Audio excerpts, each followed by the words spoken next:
Venomancer. Consider it, but Ninjas-In-Pyjamas, obviously, the Clockwork is a very unlikely target. Top lane, though. Yep, they're going to engage. Bucking Mad there, trying to chase down the Disruptor.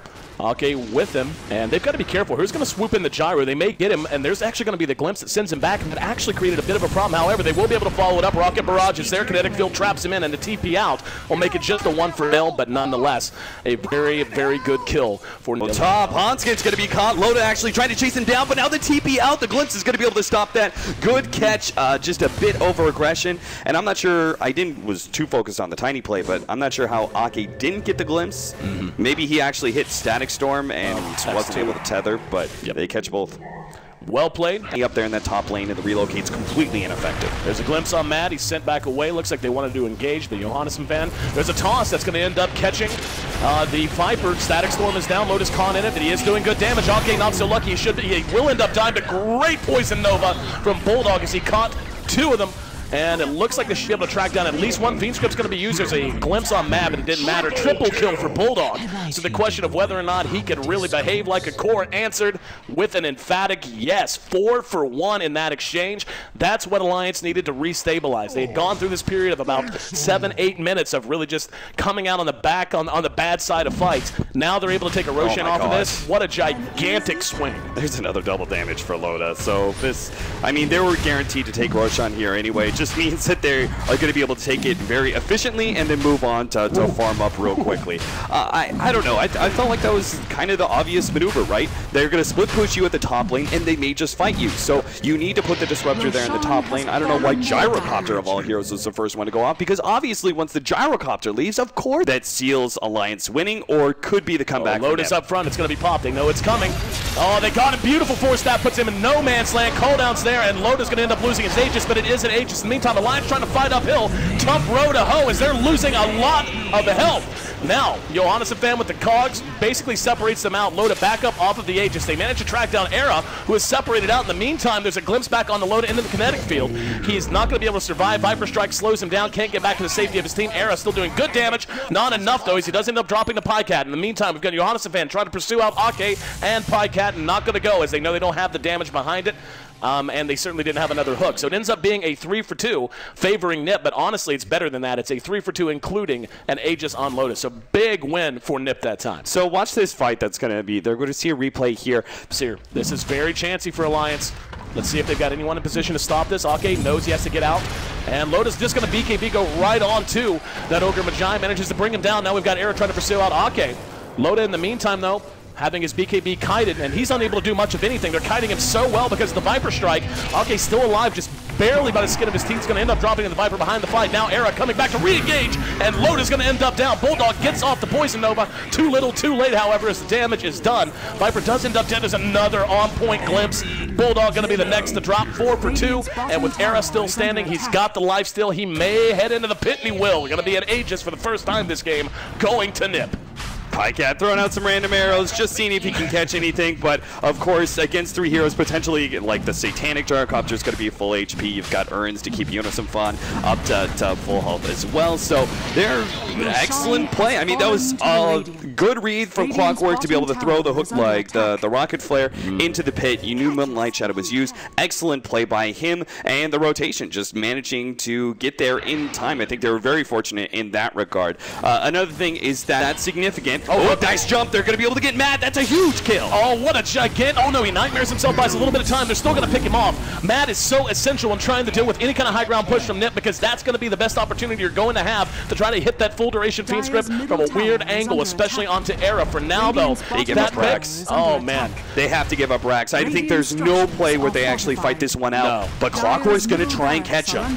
Clockwork coming in. Oh, he actually hits the creeps. Now he's going to be able to cog him in. He's probably going to end up giving his life, but here comes the TPN. They've already got one there. Loda uses the BKB. That is one big-ass Tony swinging a big stick and going to work on those racks. In the meantime, I'm sure the racks back in Alliance's base are already dropped, and he's going to be able to chop down at least one. Here comes Era. Oh, beautiful shot. Good hook shot coming from Johannesson fan, and now Loda just continuing to chop wood, but he knows he's left all alone. Moonlight Shadow buying him some time. That's a He's going for the racks. Beautiful. Like, is he going to have the damage? Is it worth giving his body for? He's going to get the racks for sure. Is going to end up dying, but the racks probably going to end up being being something. Can they get Era? He's chopped away. The lifesteal's not enough. Gets the toss, but the lifesteal did manage to keep him alive, and they end up giving it up. But it ends up being a Rax for a Rax exchange. So honestly, I don't know that Alliance going to help for a whole lot more than that. Yeah. And oh, they got vision. They see him. They're going to engage. Moonlight Shadow has been engaged. And there's going to be a Fiend Script immediately on the Steel Kid. There's going to be a blink on the Bucky Man trying to get him out of position. He does. Steel Kid's going to end up dropping. There's going to be the Poison Nova coming out from Admiral Bulldog. In the meantime, Era losing a lot of health. He's got critted huge. Down he goes. And now Nip on the run. He's down for 90 seconds. Fan drops the cogs to try to cover their retreat. That should be sufficient enough to get the rest of them out of trouble. But that's what Alliance needed so desperately and could not have been timed better. Roche just came up, and now they've got an Aegis and a Cheese they should be able to claim with no problem at all. And I'll tell you what, oh my God, cheat codes, double damage. Cheat codes. Loda finds himself another double damage, right time, right place. Poor Aegis, or poor Roshan, about to drop his third Aegis of the game. He's got to go so fast. His attack speed's so high. They get a DD. They're going to move in. Here we go. Viper Strike should lead, and it will. Loading going to be slowed down. There's going to be the hook in. They caught Ake. Aegis picked up by Tiny, though. Now he's coming back out, and Era, as much damage as he's doing, just can't stand the fight. But he got high grounded. He got high grounded. So he can't do anything. He's stuck. Bulldog, in the meantime, going to be cleaned up. It's current a buyback coming out on Ake. Ake has to get to the fight and try to help Loda out. Heard a hook somewhere. Pycat going toe-to-toe with Era. Will end up coming out on the bad side of it. 3 for 2. They got the Disruptor, and they got the Ogre Magi. They did get Tiny out of dodge, though. So Tiny not only didn't die, he got high grounded, and unfortunately for Alliance, that cost them the fight. But with the buyback from Ake, they're able to salvage things.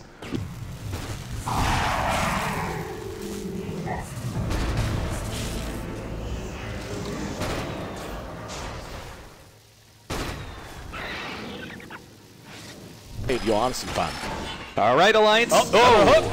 Hello, Mad. Mad is going to be using Moonlight Shadow. He actually got cogged up to the high ground. God. Oh, that's a bad decision. As, yeah, you ran into the wrong neighborhood. He's going to go ahead and try to wait on his team to come back. BKB is going to be used by Loda. Homing missile will bounce off of that.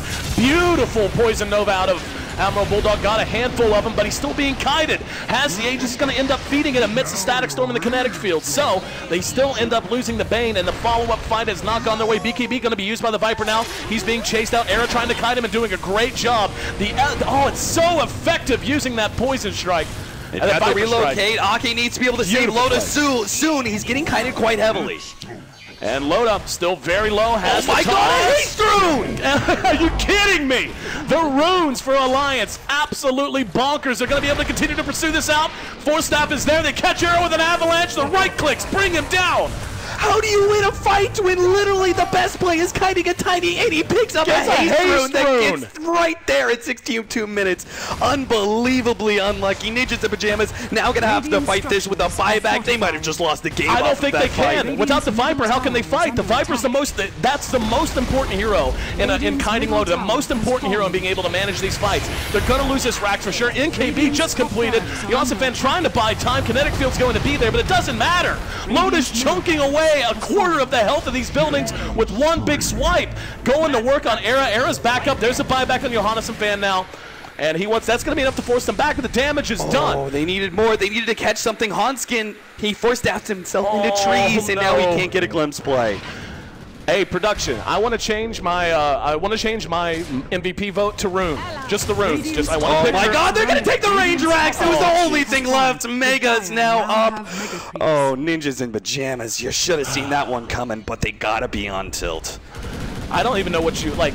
If you're Nip, what are you talking about? The haste rune was really unfortunate and just cost them a couple of kills there that may snowball against them quite heavily. Looks like Ninjas-In-Pyjamas are actually now going to take it to Alliance's back doors. They have to against Mega Creeps. They have to go straight for Throne at this point. Oh, what an amazing Poison Nova. Nip having trouble trying to engage now. Loda is going to be kited. Static Storm is going to be on point, but it just doesn't matter. Their base is about to be pushed by a gigantic wave of creeps. They have to take this fight and not just take it, but take it well enough to win with it. Not going to be the case. Era barely able to make it away. The damage output from Alliance way too high. They hold ground. 3 are down for 1. GG, well played. Ooh, man. 65 minutes. And really, I mean, impressed with the play on both sides. We talked about the advantages Alliance is going to have, the way they're going to be able to manage the map, the way they're going to be able to pressure Nip. Nip, for the vast majority of that game, Cap, did such an unbelievable job of managing all of that. Their reactions were on point, their reads were on point. They didn't have the most effective smokes, granted. They had a little bit of wasted time there. But for the most part, they were able to just manage Alliance, kept their gyro on top of the net worth chart. You know, when that's the last thing you expect when a Scepter comes out that big. Well played by Nip, but Alliance walks away with a win. Omni Knight. Really put the screws to the other side. It's going to be tremendous. And Matt's going to come out and get what? He just walked. I mean, I understand he didn't have full vision, but that was just risky anyway. He just walked down, threw out a void, and Hanskin, he is pulling out the plays here. He actually got ahead of Bulldog with that one TP out there. No, that's not going to work. Oh, why did he do that? Why did he stop and try to do it there? He's being pursued. He's actually not going to be caught up with. Hanskin's done. Mad came in.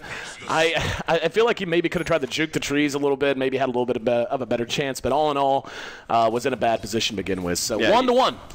You're definitely right. I mean, the secret shop area has, like, facing up against a Lion who's constantly mana draining him to make sure he doesn't have that call mana. So this Mango is going to allow him to be able to sit on no mana whatsoever and still be a really big threat against the Juggernaut and the Lion. Well, speaking of big threat, he's doing a great job of disrupting near the jungle, disrupting potentially behind the tower if they decide to go for it.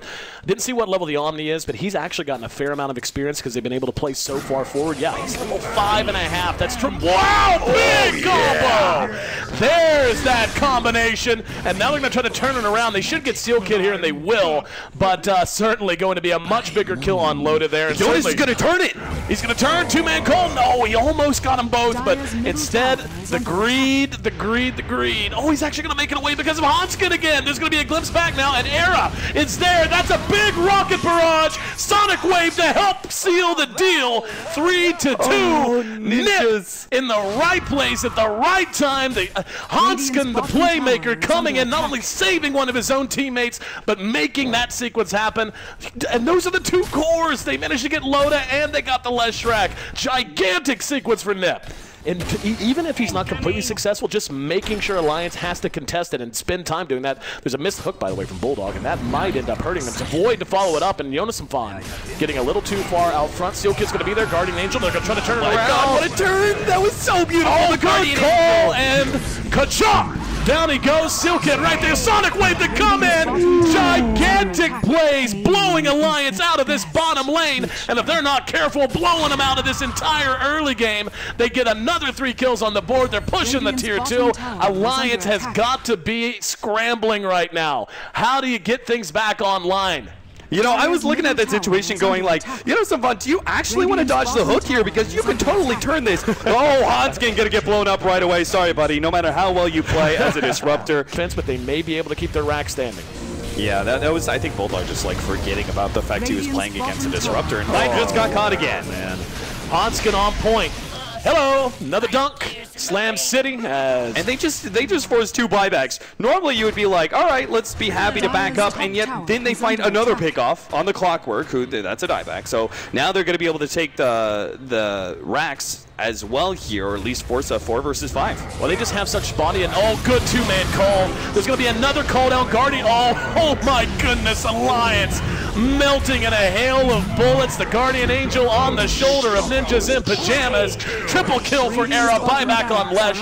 Don't know that it's going to be enough as Loda's down for the count. Bulldog still 30 seconds out, and there's no real dedicated stuns left outside of Splitter. That's going to be another set of racks. 2 down, and it looks like Alliance's minutes are numbered. Another fantastic glimpse back.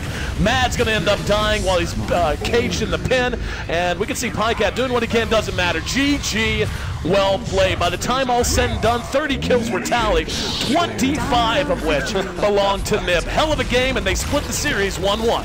Yeah, that was a great game for Nip, and I'm really happy that they showed such a dominant display of force, because I really think that Nip would come out in a best-of-3 against Alliance, and that's why I called a tie here in this 2-game series. I really felt they were going to be able to pull it off. I think a lot of it just came down to the Juggernaut.